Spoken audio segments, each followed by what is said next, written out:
Well, hello, this is Joseph with the Cartwright Corner Urban Homestead podcast, Scenes from the Corner. That's really what it's called. And I want to talk today about ideals.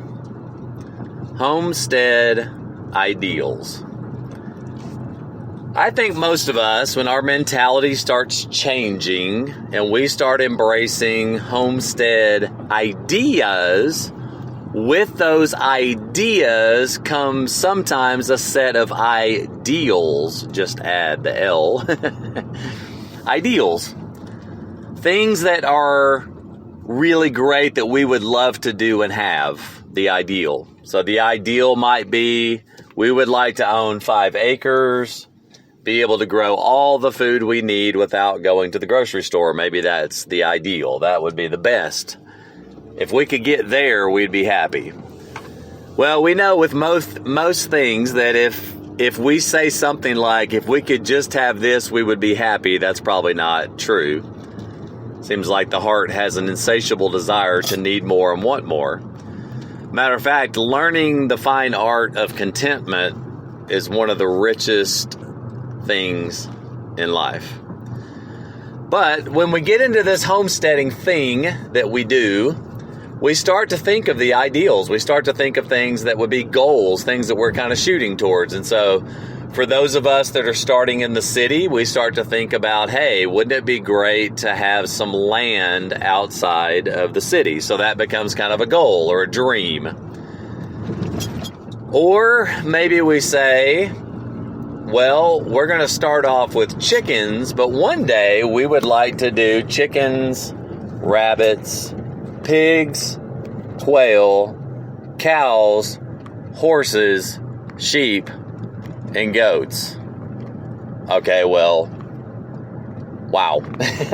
That's actually not me, BTW. I'm very content with chickens and would like to get into meat chickens and, would like to breed chickens. Maybe there's a pattern there. But I'd like to have one milk cow. That would kind of break the chicken mold. But, we kind of have these ideals or these things that we dream about. Wouldn't it be neat to have? Wouldn't it be neat to do? Fill in the blank. Well, for us, the ideal has been the idea of getting out of the city and owning about 5 to 10 acres, building the infrastructure there, becoming self-sufficient out in the country, kind of getting out of the cities, and growing really a homestead that would be sustainable in every way without any sort of outside interference or support necessarily. Well, I think over the course of the past couple of months that as we've talked about, thought about, and even looked at a piece of land, that something might be shifting. I had the thought just a few days ago, what if Sarah and I just made a go of it right where we are?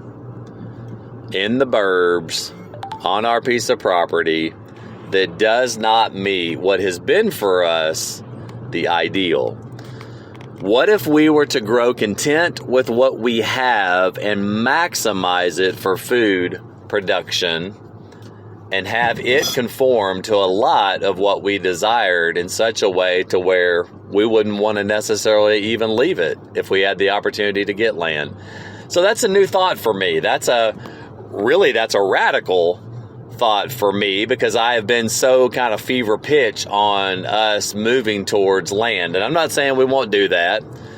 Ultimately we're looking for what God desires for us. That's the best, whatever He desires. And so we're open to whatever.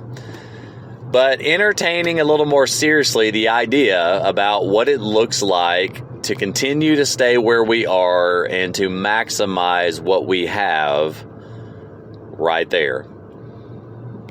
So that would mean that we would be probably cutting down some limbs and things out of our big black jack oak trees in the backyard to allow for more sunlight so we could add even more growing space, although we increased it for this spring and we have quite a bit, but we could add even more if we could get rid of some of the shady spots.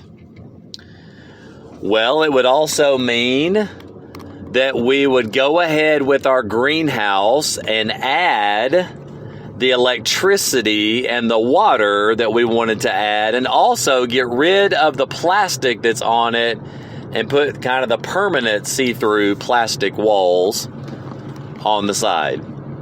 So we would be making an investment in the greenhouse that we've already built, which is really cool and worthy of that investment.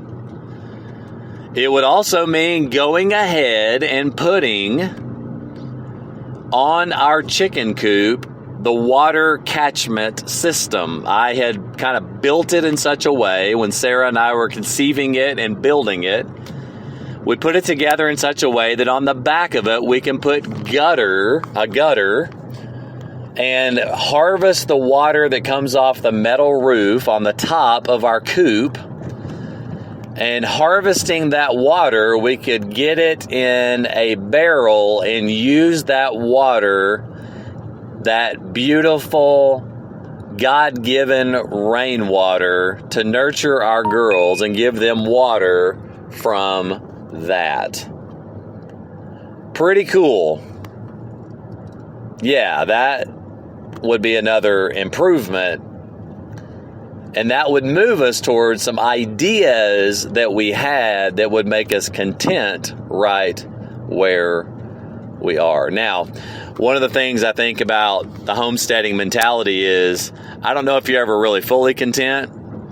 You never quite get everything right where you want it. There's always something to do, and that's part of the fun. There's always something creative to think through. There's always problem solving that happens to improve your systems, to make things better. And so Sarah and I have a lot of ideas about what we would like to do, and we could implement a large portion of those ideas right where we are.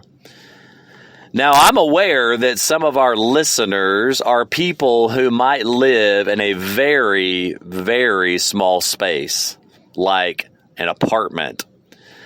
And their homestead mentality at this point has led them to be able to get 3 or 4 large pots of dirt on their porch, eking out the best of the sunlight that they can to grow some tomatoes, or even just put some flowers, just so they can get their hands in some dirt, as I always encourage on the Scenes from the Corner podcast. And so they really can't be thinking about expanding too much, although there's things like maybe being able to grow some herbs in the kitchen window. I don't know. There's little things that could be done, but I understand that the limiting factors of a very small space or a rental property might make it harder to embrace this idea of being content right where you are. But in our case, we actually have a backyard. It's not huge, but it's sufficient. And we have a front yard where, if we were to stay, I could live the dream that I have of my front yard in the city being a food forest. Bye-bye grass, just like the backyard. We don't have grass back there any longer. Bye-bye grass in the front yard, and hello, food forest. Fruit tree or two. Put some crops underneath those fruit trees. Oh, man. See, that excites me right there to think about something like that. So what if, when we're kids and even as adults, sometimes we play the what if game. And a lot of times the what if game has negative connotations. What if I would have not done that? How would my life be different? Or what if I had chosen this particular career? How might my life be different? What if? And like we put this kind of negative spin on it. Well, let's flip that around. Flip the script. What if I became content right where I am? What if Sarah and I decided we were going to maximize the space that we have right now? If we decided to be content and to maximize that space, I think there would be a shift in Cartwright Corner Urban Homestead. I'm processing this. I'm thinking through this, and I'm encouraging you to do the same. You know, Homestead Ideals. The ideal might be to go out and get a piece of property and to have some pigs and to have a couple of goats and to have a milk cow and all of that. But until you get there, what if you maximize what you have? And better yet, maybe, what if you stayed right where you were and didn't see the ideal as going out and getting the land, but the ideal being flourishing right where you already are? So it's just a thought. It's kind of new for me. I'm getting my mind wrapped around it and my heart wrapped around it. So I wonder, am I going to get my hands wrapped around it? The practicals of actually implementing that. Well, I know that soon Sarah and I will make some kind of decision that will lead us in the direction for where we're going to go for the future that we perceive for ourselves. And it may be very well that future includes staying right where we are in the city, and Cartwright Corner Urban Homestead being the ideal place for us to find contentment for the future that we perceive for ourselves. Even as I talk about it, I think that would be pretty darn neat.